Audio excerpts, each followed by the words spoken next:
Hey, what's up, everybody? It's Joe Simpson. Welcome back to Tech Wake TV. So today I wanted to talk about the RODECASTER Pro, and I just got this thing yesterday, and I think it's going to be really, really cool to work with, and I wanted to walk you through some of the things that I think you can do with the RODECASTER Pro. Anyway, so the RODECASTER Pro is really designed, I think, mostly for podcasters, and it's got 4 channels of microphone input. It's got, let's look at them all here, USB. It can do a telephone, 3.5 mil, or my kids call the aux cable for the car. And it can also do Bluetooth, so you can take like online phone calls from people and port it through this device very, very easily. I'm not so sure that all of that stuff is going to be stuff that I use on a day-to-day basis or very often. Maybe I'll learn how to do it, or I'll do it more often in the future. But for the most part, I want to use this for good audio processing, which it is also a very, very good piece of equipment to do. My main channel is fishing. You can see by my hat, Halo Fishing Rods. I like to do fishing. I review fishing lures. I talk about fishing rods. I show people me catching fish. And there's like quite a bit of an intensive production detail that goes on with all of my videos. And sometimes it can be an arduous process, especially when you have audio and different things regarding audio and having to adjust the audio and put it in the right place and add music and do all these different things. So let me just walk you through the RODECASTER Pro layout. There's been a billion reviews, so I'm not going to unbox it. I'm not going to show you what comes in the box. I'm not going to show you how to set it up. I'm just going to talk about how I use it for my production process, and maybe this is something you guys could use too. All right, looking right over here, you can already see my camera set up on the panel, and let me adjust my mic here a little bit. You can see that your 1, 2, 3, 4 mic inputs are shown right here, and you have your different levels to control the different mic inputs. I only have currently 1 microphone going in, so that's why you only see 1 slide bar up at this position. You can switch between all those different mics, and you can adjust, their settings based on what you want to, and the color changes and the number changes each time you press, a different mic. So you can press mic 1. You can go over here to audio processing. This is where I think most of the magic happens for the RODECASTER, in my opinion, at least for me. And it's kind of silly because it's an expensive device to get just these filters, because most of these filters can be applied in post-production in your editing software, but it's really nice to have it here. So this is my voice being processed the way that this audio processing is set up currently. Now, if I were to turn off processing, my voice would then sound like this, which is a little thinner, a little leaner. And then to some people that might sound better and more natural. But I'll max it out so you can kind of hear the whole thing and hear how it sounds. Now, this to me sounds too like radio voice, like, on sale today at Dick's Sporting Goods, like it's just too much.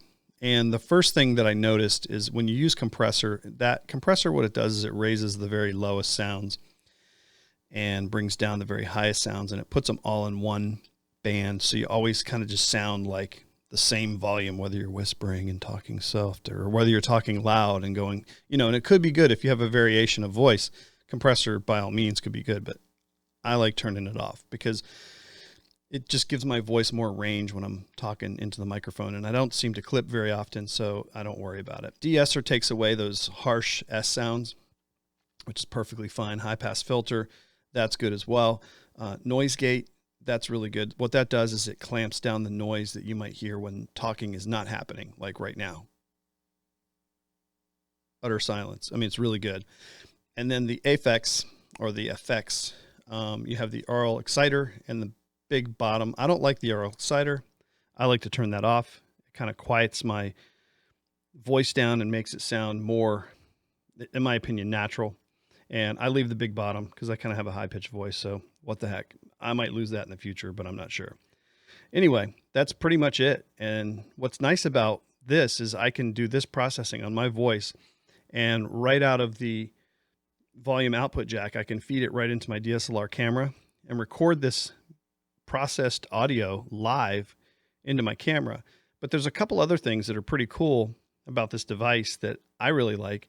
If you go back home, I think you can go here. Yeah, you can go to the sounds panel, And right here, these are like hot buttons for sounds. Pre-recorded on this device, you get like an intro. Sorry about that. It's a little bit loud. And they're very sensitive to touch. You could incorporate laughter. You could, do applause. And these are kind of hokey. This panel I don't really care for, but you can do up to 3 panels. So you can see the third bank, I have nothing on there. It's all gray. If you go back here, I've done my own setup. You can import your own sounds. So like if I wanted to do an outro and say, all right, guys, I'll see you later. It's been great talking to you. So you guys have a good day and I'll talk to you soon. Later. Bye.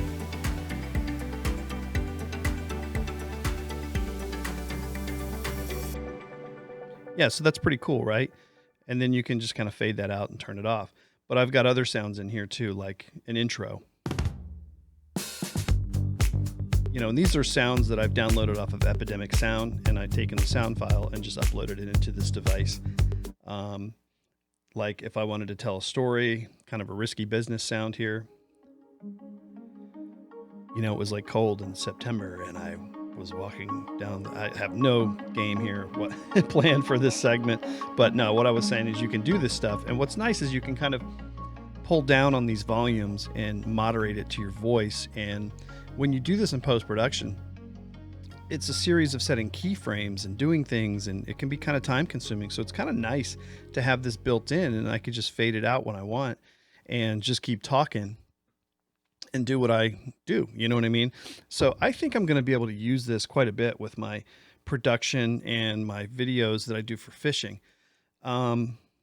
Is it worth the 500 or 600 bucks or whatever it costs? Well, I don't know. Long-term tests will tell, but I think I'm going to find many more uses for this device over time. And I think this would be something that people should consider when they're upping their audio game, especially if you're thinking about tying in a podcast.